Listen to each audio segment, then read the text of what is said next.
भैया आपके भैंस का सबसे बड़ा डिमांड है। अरे तो बेची ना सही क्या रे।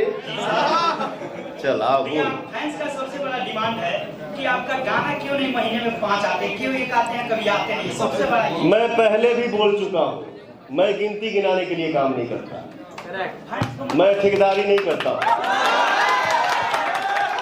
काम वो करो जिसको दुनिया पसंद करे, सब लोग लाइक करें। जय हो जय हो। सूरज भाई, सूरज भाई सूरज भैया।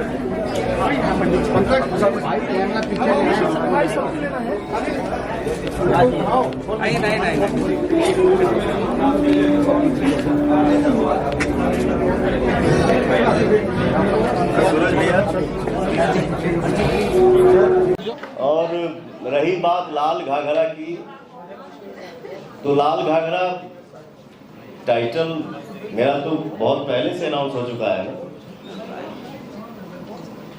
तो जिसका आपने नाम लिया वो मेरा छोटा भाई है, और इंडस्ट्री है, एक छोटा सा परिवार है, और परिवार में छोटी बड़ी गलतियां होती रहती हैं, उसको माइंड नहीं करना चाहिए। हम सब परिवार हैं और मिलजुल के काम करना है, हर लोग आगे बढ़े, मस्त रहे, खुश रहे।